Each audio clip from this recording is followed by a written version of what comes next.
오늘은 최근 부동산 시장의 동향과 관련된 중요한 소식을 전해드리겠습니다. 윤석열 전 대통령의 파면으로 인해 한국의 부동산 정책이 불확실한 상황에 놓였습니다. 구독과 좋아요는 더 좋은 영상을 만드는데 큰 힘이 됩니다. 꾹 눌러주세요.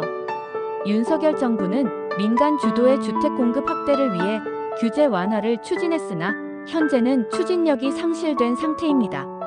새 정부 출범 전까지 시장은 관망세를 이어갈 것으로 보입니다.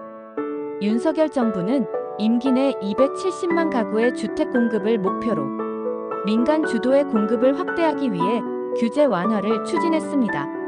하지만 탄핵 정국이 마무리되면서 정치적 불확실성은 일부 해소되었지만 새 정부 출범 전까지 시장은 관망세를 이어갈 것으로 보입니다. 부동산 시장에서는 조기 대선 과정에서 나올 공약에 대한 관심이 집중되고 있습니다. 여야 모두 주택 공급 부족 문제를 인식하고 있어 대응책을 내놓을 가능성이 높습니다. 그러나 윤석열 정부가 추진했던 많은 부동산 규제 완화책은 폐기되거나 재검토될 상황에 처해 있습니다.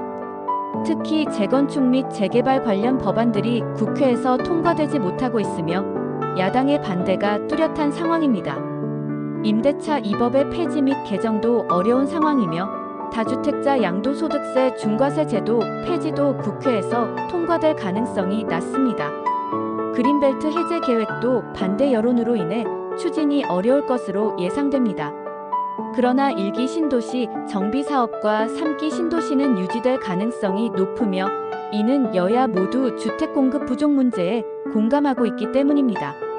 결론적으로 부동산 시장은 정책 방향의 불확실성과 여름철 비수기, 금리 인하 지연 가능성 등으로 인해 위축될 수 있으며 새 정부가 들어서기까지 관망세가 지속될 것으로 전망됩니다. 이러한 상황에서 부동산 시장의 향방은 새 정부의 정책 방향에 따라 크게 달라질 수 있습니다.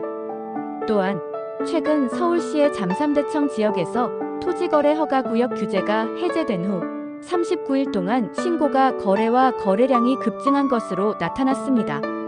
해제 발표 이후 해당 지역의 신고가 거래 사례는 84건으로 증가하며 전체 서울의 신고가 경신 케이스도 839건으로 늘어났습니다. 아파트 매매 거래량은 353건으로 해제 직전의 99건에 비해 3.6배 증가했습니다.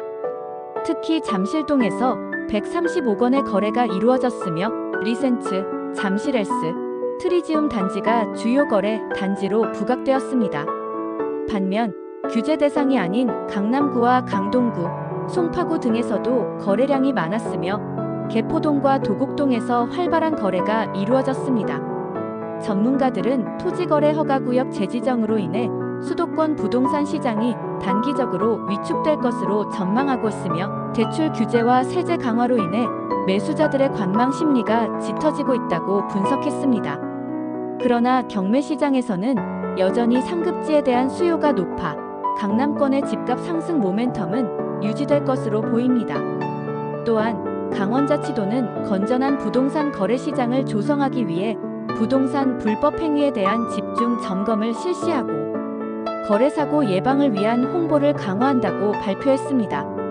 지난해 8월에 구성된 부동산 불법행위 모니터링단과 협력하여 무등록 및 무자격 중개 행위를 중점적으로 점검할 계획입니다. 이를 위해 연간 운영 매뉴얼을 시군 및 공인중개사협회에 배포하고 점검은 중개 대상물의 표시 및 광고 행위부터 시작됩니다.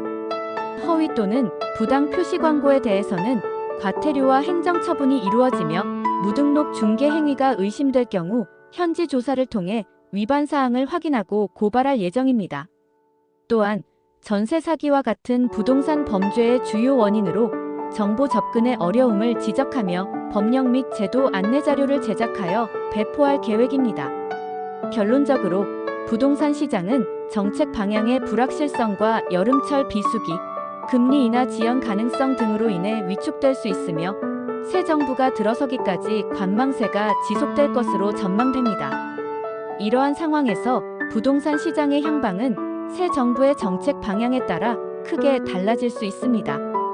오늘의 영상에서는 윤석열 전 대통령의 파면으로 인해 부동산 정책이 불확실한 상황에 놓인 한국의 부동산 시장에 대해 알아보았습니다. 앞으로도 계속해서 부동산 시장의 동향과 관련된 소식을 전해드리도록 하겠습니다. 구독, 좋아요 감사합니다. 다음 시간에 또 뵙겠습니다.